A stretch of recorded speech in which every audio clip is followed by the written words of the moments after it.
Sorry for how long this took me to do. So there were a couple of good questions that were asked in class, one of which was about putting text boxes onto the parent page. So here's my document. I'm going to go up to my parent page. I'll throw a page number on just for the fun of it. I'll go to type, insert special character, markers, current page number, and I'll center that. I'm just throwing this in here for the fun of it. Now let's say that I went into my margins and columns and I decided to do 5-column layout. Where's my gutter? Make it a little wider. But let's say that I decided that this is kind of my live area where I'm going to put my images, and I'm either going to float them kind of in this space, or maybe I have a box that's going to fill this space. This is my live area for text on every single page. So what I can do is I can go get my type tool. I can create a text frame or a text box. And if I come up here with my solid arrow and I click, you'll see this little icon shows up telling me that this is a text frame and not a picture frame. If I click on it, you'll notice that it changes. It now has an arrow on it. So you have created what we call a primary text flow frame. Now, that sounds very fancy. Here's all it means. Here's the first page in my document. I'm going to double click to go to it. Notice there's my page number. And if I take my type tool, or if I take my my solid arrow and I click, now I know the text box is in this area, I can't see it. But if I put my finger on the shift key and the command key and click, it says, "Here I am, Chris." And so now I'll fill it with placeholder text just so you can see it. It's there. So I'll do another one. Again, I've got my selection tool, finger on the shift key, finger on the command key, click, and there's the box. And again, I can paste text in from a Word file. I can come up here and say place or use Command D as my keyboard command.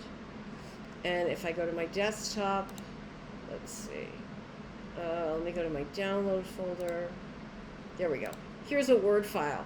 You can tell because it ends with docx, and I say open, and in it flows. Okay? So if you know that you want your text always to be in this one area, you could add that text box here. Click on the icon, it's toggling back and forth, and create this primary text flow box. Okay? Now, let's talk about something else.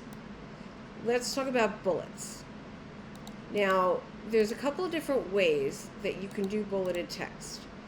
I'm going to go into this lorem ipsum and make a couple of short lines so I can do this demo. And I'll do this. So I've got these short lines in a row. Now, if I decide that I want InDesign to do this, I can go up to type, and I can go to bulleted lists, and I can say apply the bullets. And as you can see, it has applied a bulleted list. This is a preset in Adobe InDesign. And I'm going to go to type, and I'm going to turn on the hidden characters so that I can see here's a hard return, here's a hard return. If I grab all of these and I go into type and I go to paragraph, I can do what I did in class, which is that I can add, this is space above, this is space below. I can do this, right? I can add a little space below so that the bullets come out this way. That's one way to do bullets. I'm an old-fashioned girl, so I'm going to go back and I'm going to say remove the bullet. You can also do, by the way, sequential numbers if you want to. I would definitely let InDesign do sequential numbers. But if I wanted to do bullets, I would do them by hand because I'm a fussy girly. Let me go back and get rid of these. Remove the bullets. So if I wanted this type to have a bullet, I would put my finger on the Option key and my other finger on the 8, and I would create a bullet, and then I would hit the space bar. Now, let's say I'm going to grab this text and I'm going to bring it up. I'll make these bullets a little longer so that we can try this. So as you can see, the issue here is that these bullets don't hang. What do I mean by hang? Let me get rid of this. If I were to use InDesign's bullet function, I'll go back and do it again. And I say, give me a bullet. Do you see how this second line is tucked in under the first character in the line? We call that hanging punctuation. Here, I'll show you another example of that. If this was a quote, do you see how this stuff here, the Q, the R, the T, and the T, should really, if I come over here and get a rule and pull it, this stuff should all line up here. It should hang in. Well, there's an easy way to do this. I'll do it first with the bullets so you can see. There's a non-printing character that you can use. I'm gonna remove these bullets. I'm gonna do it myself. I'm gonna do Option 8 space. Maybe I'll do 2 spaces. I'm gonna put one finger on the Command key, and I'm gonna put one finger on the, not the forward slash, but the backslash. It's the key under the delete key in the upper right-hand corner. So I've got my invisibles on. Do you see that little cross? That's the non-printing character that I was talking about. I'll do it again. I'll do a bullet, Option 8, and I'll do 2 spaces. That's that little dot. And again, finger on the Command key, that's over by the space bar. Finger on the not the backslash. This is a backslash. We don't want the backslash. We want the forward slash. That's underneath the delete button. If I hold the 2 keys together, it tells me to hang the punctuation. And what it's doing is it's measuring from the hard return to the bullet. And it says, okay, everything in this paragraph gets hung underneath here. Everything in this paragraph gets hung underneath here. Now you only have to do it once. And then I'm going to grab this. Notice that I've got that little cross sign highlighted. I can copy that and I can paste it.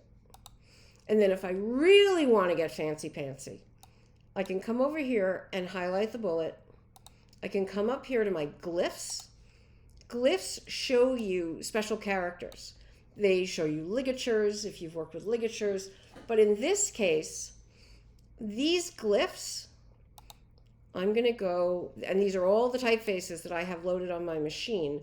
If I go down here to wingdings, for example, wingdings is a glyph face.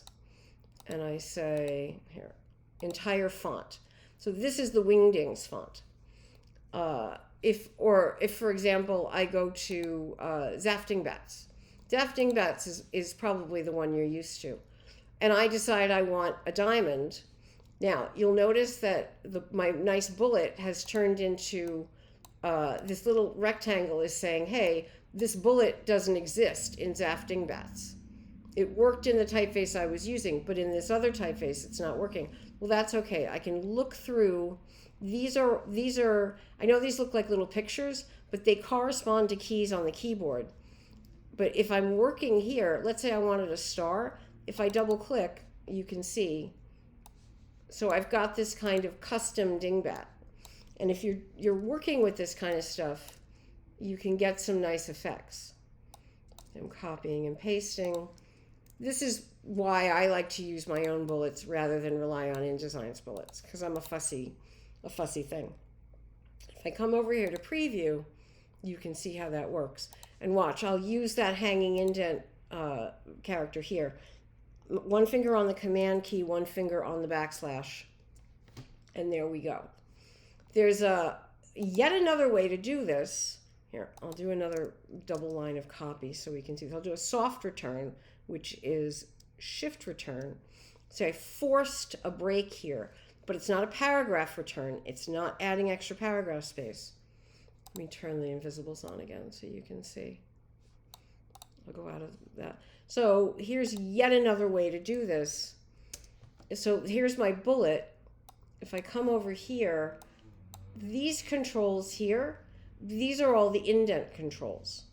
So there's the first line of copy. So if I do this and I indent using my indent controls, if I indent the whole thing, and then I come over here and I what's called outdent the first line of copy, if these two numbers match, this one's positive, I'm pushing it over by 1/8 of an inch. This one's negative, I'm pushing this just the first line back by 1/8 of an inch. I can do that. And I can make this into a paragraph style and not have to worry about putting in all the forward slashes if I don't want to. So that's 3 ways that you can create a hanging indent. You can use InDesign's bullet and numbered lists. You can put in your own bullet and use that invisible, which is command /, or you can set your margins, this margin and this margin, to create your own. All right. If I've gone too fast or if this isn't clear, please let me know, and I can come into the classroom, or I can make you a better video, or I can talk to you on Zoom. Okay.